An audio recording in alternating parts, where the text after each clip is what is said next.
Morning, কেমন আছো তোমরা সবাই? আশা করি খুব ভালো আছো। প্রথমেই বড়দের আমার প্রণাম, ছোটদের আমার অনেক ভালোবাসা। আজকে হলো 25শে জুলাই আর এখন বাজে সকাল 5:45। তো সারা রাত বৃষ্টি হয়েছে।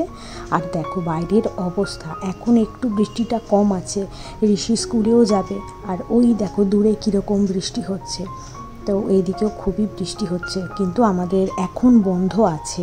তো স্কুল তো পাঠাতেই হবে, কারণ সামনে হাফ ইয়ারলি এক্সাম। তো স্কুল একদমই ছুটি করা যাবে না।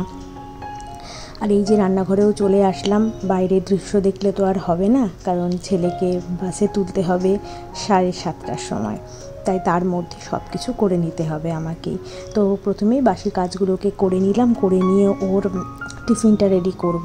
তা আগে যে রান্নাঘরটাকে পুছে নিচ্ছি, কারণ জানোই তো আরশোলা, প্রচুর আরশোলা হয়েছে। সেই আরশোলা আর স্প্রে করা হয় রাত্রিবেলা, তাই সকালবেলা একটু ভালো করে পুছেই নিতে হয়। আর এই যে এখন ঋষি তো স্কুলে যাবে, তাই ভাবলাম যে ঘরের সামনেটা একটু ভালো করে একটু ঝাড় দিয়ে নিলাম। আর এবার ঋষির টিফিন তৈরি হয়ে গেছে। আজকে ওকে যেই টিফিনটা দিয়েছি এটা তোমাদের সাথে পরে একদিন শেয়ার করব। এটা চটপাটা আলু আর সাথে আছে সাত্তু পুরি। পাগল করে দিচ্ছিল কবে থেকে সাত্তু পুরি করে দাও, ওর বন্ধু নিয়ে আসে, ভালো লাগে, তাই বললাম ঠিক আছে করে দেবো। তা আজকে ফাইনালি সাত্তু পুরি করে দিয়েছি আর ওই চটপাটা আলু।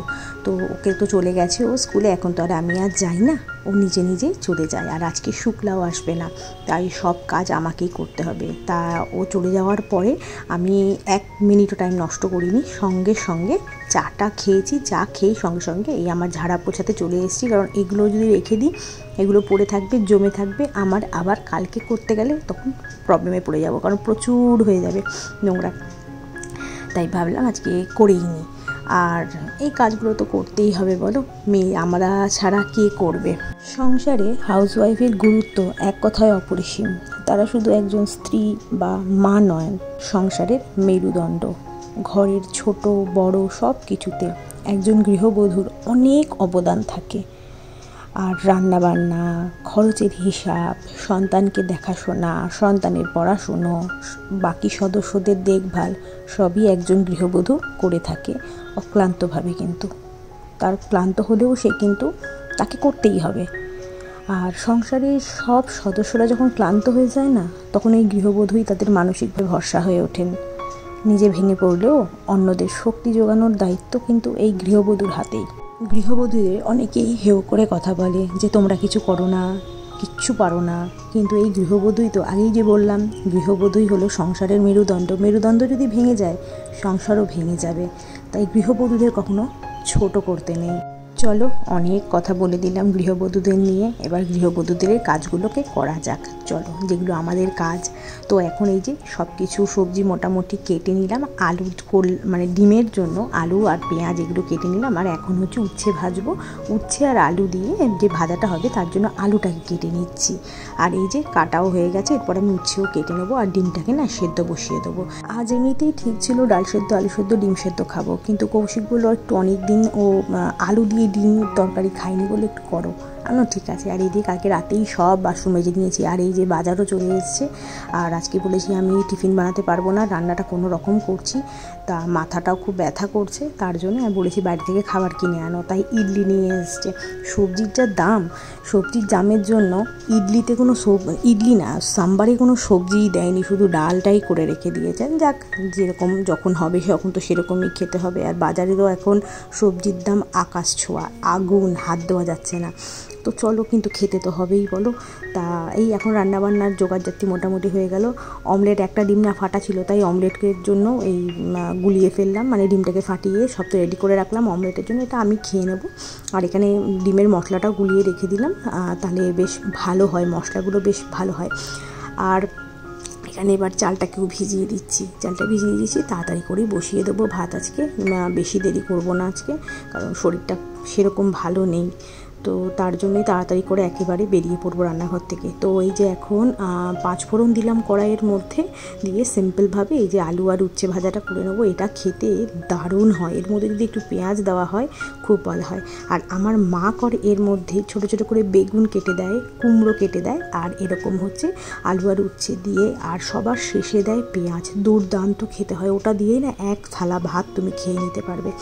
আর এই দেখো এবার এদিকে ওই দিকে কড়াইটা শিফট করে দিলাম ছোট গ্যাসটার মধ্যে, এবার বড়টার মধ্যে আর একটা কড়াই বসিয়ে এবার অমলেটটাকে ভেজে নিলাম। তো অমলেটটাকে ভেজে নেবো আর তারপরে বাকি যা যা জিনিস যা যা কাজ আছে, যেমন ডিম ভাজবো এরপরে, ওগুলোকে ভেজে নেবো। ভেজে নিয়ে নর্মাল যেভাবে ডিম করে ঠিক সেভাবেই ডিমটা করে নেবো। প্রতিদিন দৈনন্দিন জীবনে এমন অনেক কিছু ঘটনা ঘটে বা এমন কিছু দেখে আমাদের পুরনো অনেক কিছু মনে পড়ে যায়। যেমন আজকে ডিমের অমলেট দেখে মনে পড়ে গেল যে যখন স্কুলে যেতাম তখন ঠাম্মা ঠিক এরকমভাবে ডিমের অমলেট করে সাথে পেঁপে সেদ্ধ, আলু সেদ্ধ আর ডালের জলটা দিয়ে মেখে ভাত খাইয়ে দিত। এই জিনিসগুলো খুব মনে পড়ে কথাগুলো। আর তারপরে যখন অফিসে যেতাম, আমি তো বিয়ের আগে জব করতাম, বিয়ের পরে তো ব্যাঙ্গালোর শিফট হয়ে গিয়েছিলাম বলে আর জবটা কন্টিনিউ করা হয়নি। তো জব করতাম যখন, তখন মা, কারণ ঠাম্মা তখন বেড রিডেন ছিল, তো মা তখন এরকমভাবে ঠিক সেমভাবেই আলু সেদ্ধ, পেঁপে সেদ্ধ, ডালের জল আর ডিমের অমলেট বা ডিম সেদ্ধ দিয়ে ভাত খাইয়ে দিত। আর তারপর ওই খেয়েই আমি অফিস যেতাম। খুব মনে পড়ে কথাগুলো। তো এই দেখো আজকে রান্নাবান্নাও মোটামুটি কমপ্লিট। তোমাদের সাথে কথা বলতে বলতে দুভাগে ভাগ করে রাখলাম ডিমের তরকারি আর হচ্ছে উচ্ছে আলু ভাজা। তো এবার হচ্ছে বাসনগুলোকে মেজে নিই, মোটামুটি আমার রান্না কমপ্লিট। এরপর সবজিগুলোকে ধুয়ে নেব, তারপর গ্যাসটাকে মুছে ভাতটাকে বসিয়ে দেবো। এখন বাজে এই 10:30 পৌনে 11টা এরকমই হবে।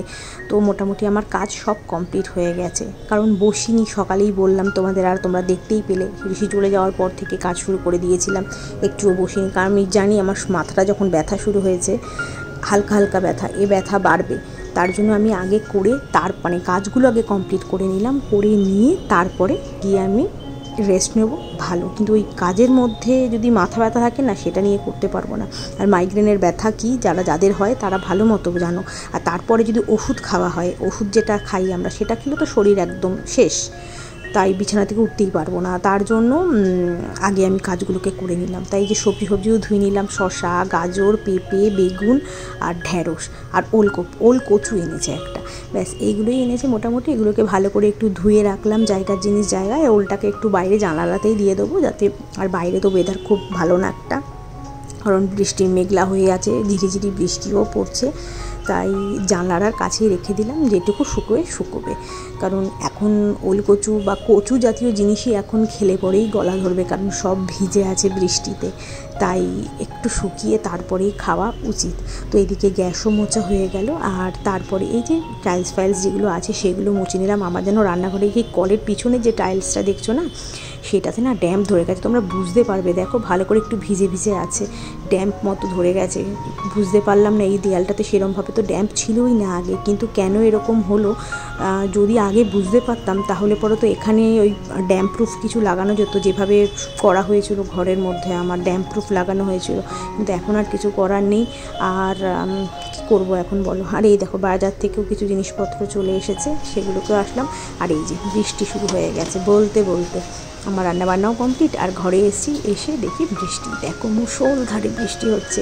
আর ঋষি আজ স্কুল থেকে পুরো ভিজে এসেছে, জামা প্যান্ট, বই সব কিছু ভেজা, জুতো, তা ওগুলো তো বই টইগুলো সব সোফার মধ্যে শুকোনোর জন্য দিয়ে দেওয়া হয়েছে। সারাদিন বৃষ্টির পর দেখো আকাশটা কি সুন্দর লাগছে,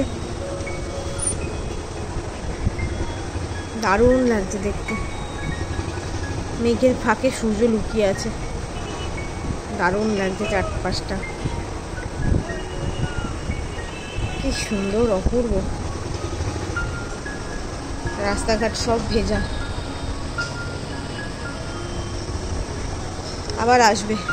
আবার বৃষ্টি আসবে।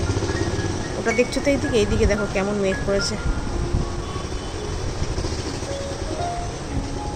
ঋষি 6:30টায় পড়তে যাবে, তাই ওর একটু চটপাটা কিছু খেতে ইচ্ছা করছে, তাই বললো একটু কিছু করে দাও। তাই ওই যে পাউরুটিগুলোকে রাফলি চপ করে নিয়েছি, আর মানে ছিঁড়ে নিয়েছি, আর এর মধ্যে পেঁয়াজ দিয়ে জাস্ট একটু ফ্রাই করে দিয়েছি। এইটাই ও অমৃতভাবে খেয়েছে, ওর এত পছন্দের খাবার এটা। তো এই যে বানিয়েও দিলাম, আর তারপরে পড়তে নিয়ে যাব।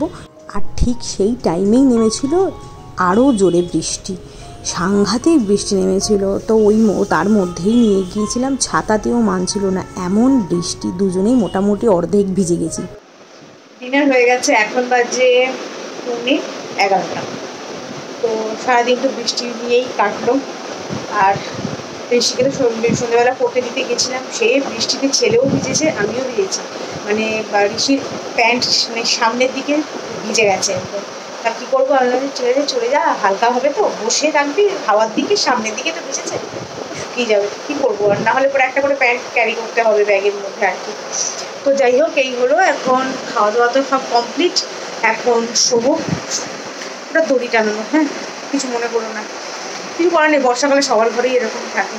তো এখন হচ্ছে শোবো, বিছনা একদম রেডি, আর জানলার মধ্যে জামা কাপড়গুলোকে মেলে দিয়েছি, দড়ির মধ্যে আছে, যাচ্ছে তাই অবস্থা ঘরের বর্ষাকালে। চলো আজকের মতো ব্লগটাকে এইটুকুই রাখছি। যদি আমার ব্লগটার মধ্যে কিছু ভালো লেগে থাকে তো ছেড়ে যাওয়ার আগে লাইক শেয়ার সাবস্ক্রাইব করে আমার পাশে থেকে। চলো আজকের মতো এইটুকুই, দেখো অনেকটা লাগে, টাটা।